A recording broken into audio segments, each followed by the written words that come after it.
Hi guys, it's Jacob from Stringbuzz here, stringbuzzworld.org being a music journalism site, links are in the description down below.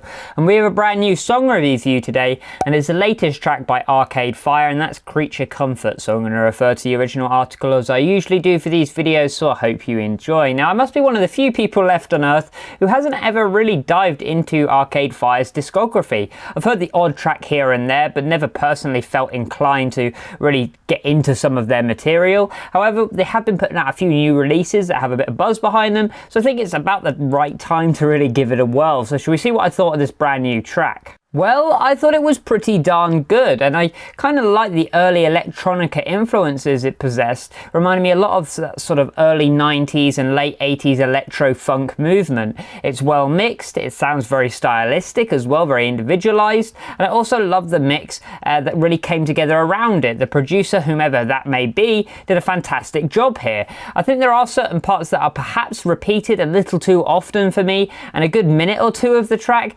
either needed sort of streamlining or just cutting altogether, because by the time we hit the end of this track I was a little bit exhausted listening to the same 4 bars or so being repeated over and over with little to no difference.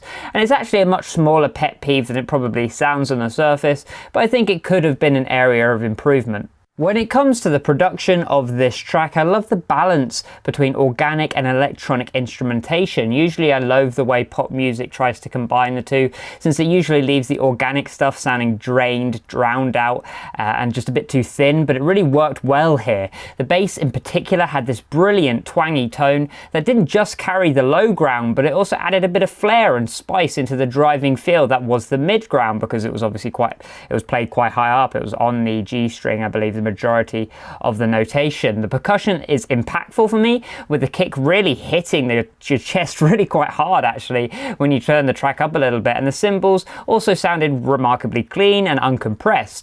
The vocals had all sorts of sort of crazy EQs placed over the top and little modifications, and I thought the lead sounded excellent, but at times the backing vocals did get a touch too much. They're a bit too loud, I guess. So all in all, it's still one of my favorite production cycles of this month. Musicality wise, the track has a very individualized sound due to all the timbres in the mix, down to all these different influences and the different types of instrumentation, and its throbbing beat, which I hope not to say ever out loud ever again. It reminded me a lot of some early MGMT material where they experimented with a ton of pads and synths, finding what would layer really well with the organic bass lines.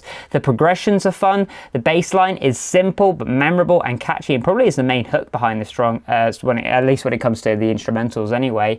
The vocals are really strong, and I actually like the natural tone of voice and the way the lyrics were dramatized during this song as well. They seem very familiar, very relatable, and there aren't any glaring flaws when it comes to this track per se. It has a powerful hook, as I've said, a distinct feel, and that's all you really need to have fun with it. However, once you do hit the 2-minute mark or so, the track practically sort of repeats itself with little to no variation or decoration in any aspect, and that did leave the song feeling a little bit static towards the end. Lyrically, there are some good lines here, and the main hook is a clever one in my opinion, but there were sort of repeated a little too often. I think a lot of the lyrics were repeated too often, and they kind of lost their effect because it did feel a touch pretentious towards the end. It's one of those which people will take sort of differently. I might be indifferent about the lyrics overall, but I can see other people really resonating with this track. So all in all, it's a fun track with a distinct sound and style. Fans will enjoy it, and I'm sure casual listeners like myself will probably have a good time with it as well. So I gave it a G rating of 7.5 out of 10. So if you like this video, then please leave a like, subscribe to see more, and I'll see you around next time.